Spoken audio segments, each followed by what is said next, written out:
नमस्कार, city big news पर आप जुड़ चुके हैं साक्षी सोनी के साथ। किसान आंदोलन की पलटू पल की अपडेट मैं आपको दे रही हूं और इस वक्त मैं हिसार के पारिजात चौक के ऊपर मौजूद हूं। ये आंदोलन अब जन आंदोलन का रूप ले चुका है।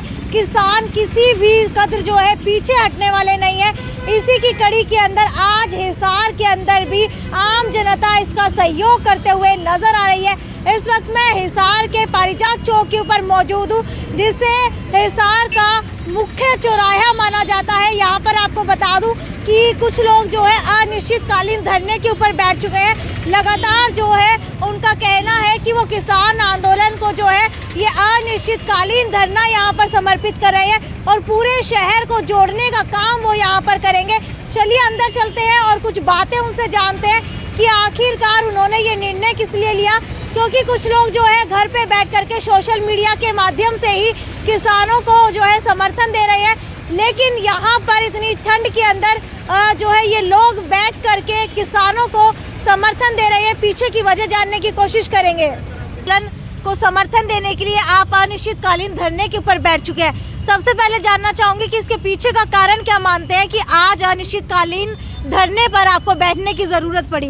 किसान की जो व्यापार है, मतलब जो उनका अनाज है, उनका जिनस है, उनकी सब्जी है, दूध है, उसके ऊपर बड़ा एक ट्रेड का जो कॉरपोरेट माफिया का एक बहुत बड़ा हमला है और मोदी जी इस हमले को प्रायोजित कर रहे हैं। और जब ये सिर्फ ग्रेन ट्रेड का ही नहीं है, मैं बड़ा स्पष्ट शब्दों में कहना चाहता हूँ और इसका पूरा अध्ययन मैंने किया है लंबे समय से, आर्थिक नीतियों का भी और उन तीनों बिलों का भी।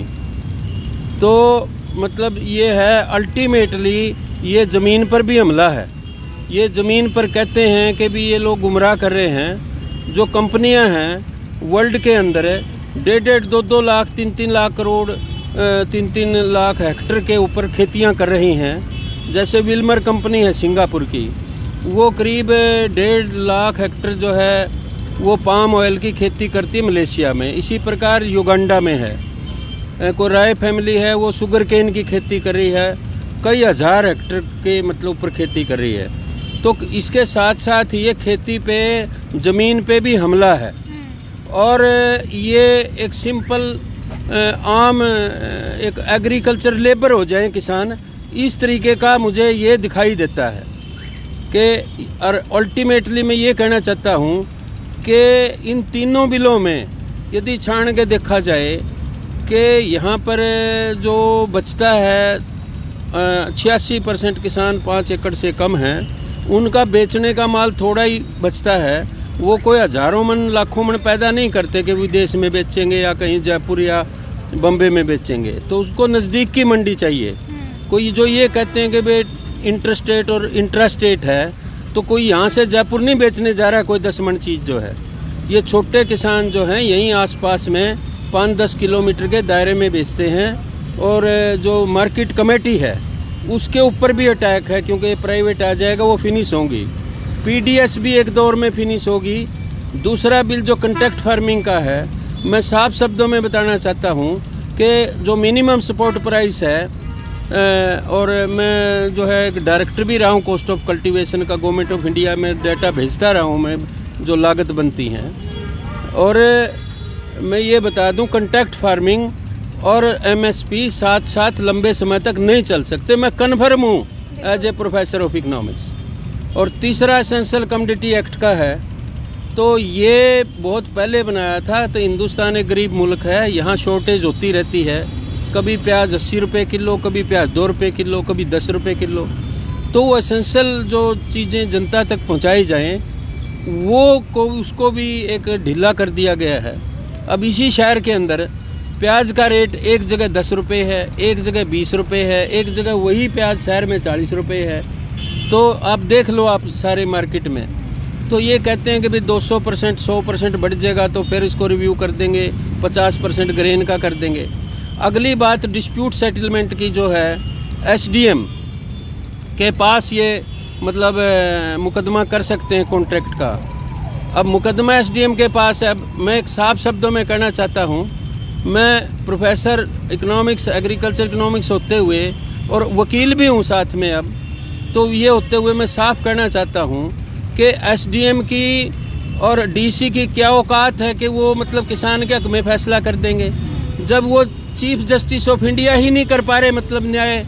मतलब आज सुप्रीम कोर्ट के जो जजेस हैं वो ऐसा व्यवहार कर रहे हैं, कई केसों में हमने देखा है कि जैसे puppet to the RSS BJP government and Modi government. तो वो किस किस्म से मतलब जब भारत सरकार कंपनी के फेवर में खड़ी है तो एसडीएम या ये तो सरकार के कारिंदे हैं, ये कैसे उनके हक में फैसला दे देंगे।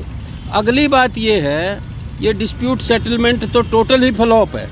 इसके अंदर किसानों के लिए मतलब कोई ऐसी चीज़ नहीं है जो उनके वेलफेयर ओरिएंटेशन हो। हमारा जो भारत है ये वेलफेयर स्टेट है, तो ये वेलफेयर की तरफ नहीं बढ़ रहे किसी तरीके से। और ये सरकार जो है जो भी ला रही है, मैं आपको याद दिलवाना चाहता हूँ कि 2014 के अंदर मतलब ये सरकार बनी थी। सबसे पहले इन्होंने क्या काम किया, एक वीरेंद्र सिंह को अवसरवादी को इन्होंने मंत्री बनाया, रूरल मिनिस्टर। उसने कहा कि तुम बिल पास करो, लैंड बिल ले आए थे। 1894 का भूमि कानून था। फिर 2013 में कांग्रेस पार्टी ने कुछ उसमें सुधार किया, एनवायरनमेंट की क्लास डाल दी। फिर 2014 के अंदर लैंड बिल, 1 मील इधर 1 मील इधर स्मार्ट सिटी बनाएंगे, ऐसा था। तो वो भूमि के ऊपर ही अधिग्रहण था, वो जो था पार्लियामेंट में गिर गया था। वो भूमि के ऊपर ही एक्वायर करने के लिए था, एनवायरमेंटल क्लास वगैरह डिलीट करके। तो भूमि के ऊपर तो सबसे पहला टैक्स था इनका। अब ये ट्रेड के ऊपर भी है और भूमि के ऊपर भी है। ये कह रहे हैं भूमि के ऊपर नहीं होगा, भूमि का अधिग्रहण क्यों नहीं किया जाएगा। 2 साल के बाद 6 महीने के बाद फिर ये ऑर्डिनेंस ले आएंगे। ऑर्डिनेंस तो कभी भी ला सकते हैं, ऑर्डिनेंस अब ले आए चोरी छिपे। अब कोरोना काल में ऑर्डिनेंस लाने की कहाँ जरूरत थी। लोग मारे फिर रहे हैं, लोग हॉस्पिटलों में हैं, डॉक्टर मर रहे हैं, पुलिस वाले मर रहे हैं, किसान मजदूर हैं जो 800 किलोमीटर से मर रहे हैं। और इनको अब अपने साथियों को, अंबानी अडानी को और कॉरपोरेट माफिया को बेनिफिट उठाने की और उनको माला माल करने की, उनकी प्रॉपर्टी लाखों करोड़ बढ़ चुकी है और भारत की टोटल के टोटल धराशायी हो चुकी है। 23-24% जीडीपी घट चुकी है। तो ये कैसे संभव है, क्योंकि सरकार उनको माला माल करना चाहती है और ये उसी रूप में है। ये किसान के हक में नहीं है। ये हम मांग करते हैं, जोरदार मांग करते हैं कि ये तीनों बिल फौरन रद्द हों। और मैं ये भारत सरकार को आह्वान करता हूँ कि ये नहीं हुए तो किसान अंतिम चरण से चाहे खून पसीना एक करके कोई भी इनको कीमत चुकानी पड़े और ये वहाँ तक अपनी जीत तक इनको रद्द करवाने की तरफ लेके जाएंगे। सर, आपसे जानना चाहूँगी कि गुरनाम सिंह चडूनी कल हिसार आए थे, उन्होंने साफ तौर के ऊपर कहा है अब अंबानी अडानी के साथ साथ जो है पतंजलि के प्रोडक्ट्स का भी बहिष्कार किया जाएगा। तो क्या मानते हैं इसका कितना असर जो है इस किसान आंदोलन के ऊपर पड़ने वाला है? देखो अभी ये 2 चीज़ें हैं। सरकार को क्लियर है, सरकार पहले तो ये क्लैरिटी से बताए कि इन्होंने कारपोरेट्स के लिए कानून बनाया तो ठीक है, फाइन, माने तो सही। किसानों के लिए बनाया है तो किसान कह रहे हैं जी हमारे से तो पूछा ही नहीं हमारी ज़रूरत क्या है, और जो हमारी ज़रूरतें हैं वो इनसे पूरी नहीं हो रही हैं। अब आप इसको लेमैन की तरह समझने की कोशिश करो कि अगर कॉरपोरेट्स खेती में आते हैं तो अभी किसान क्या है, अंडर एम्प्लॉयड है, किसान को पूरा रोज़गार नहीं मिल रहा है। उसके यानी कि उसके घर में 10 लोग काम करते हैं, उनकी जो गुरनाम सिंह चडूनी ने जो कहा, गुरनाम सिंह शुरू से ये कहते थे कि हमें तो स्वामीनाथन रिपोर्ट दे दो, तब तो नहीं मानते थे ना वो लोग। तो अगर कॉरपोरेट्स आते हैं तो वो मैकेनाइज कर देंगे, और ज़्यादा किसान बेरोजगार होंगे इससे। अगर कॉरपोरेट्स खेती में आ जाते हैं, कॉरपोरेट्स जहाँ भी आए हैं वहाँ देखो सड़कों में कॉरपोरेट्स आई तो जेसीबी ने काम करना शुरू कर दिया, मजदूर हाशिए पे चले गए। आप पहले का इतिहास देखो कॉरपोरेट्स ने क्या किया है। कॉरपोरेट्स क्या करते हैं, हमेशा मैन पावर को हटा के मैकेनाइज कर देते हैं सारी चीज़ों को। तो मैकेनाइज करने के बाद तो किसानों की समस्या और ज़्यादा बढ़ जाएगी, मजदूरी भी नहीं मिलेगी। तो सिर्फ ये हट करना सरकार का कि जो हमने कानून बना दिया उसके ऊपर तो हम सोचेंगे ही नहीं, ठीक है ना। अरे तुम वापस लो, सोचो इसको, और अपने ही जो उनके खुद के इंटेलिजेंस हैं, इकोनॉमिस्ट हैं, जो उनके खुद के, क्या लगता है कहीं ना कहीं सरकार को भी पता है कि उन्होंने गलत किया है ला करके, और उसके बाद वो गलती मानने से जो है झुकरा रहे हैं? देखो इसमें कहने की बात ही नहीं है, दो राय है ही नहीं, ये तो साफ है। सब किसी आप किसी बच्चे से भी पूछ लोगे आज के दिन, जो लोग जानते हैं उनको सबको पता है कि सरकार ने है ना हट कर लिया है, गलत हट कर लिया है। अरे तुम इसको वापस लो और बैठो, समझो, बात करो और फिर बनाओ कानून को। इतने बड़े तबके के लिए 85% तबके के लिए कानून बनाया और वो बिना वोटिंग के राज्यसभा में तो लोग ये कहते रहे कि जी हमें वोटिंग करनी है, वोटिंग करनी है। मैंने आपसे ये पूछा था कि पतंजलि का जो बहिष्कार करेंगे उसका कितना असर पड़ने वाला है किसान आंदोलन पे?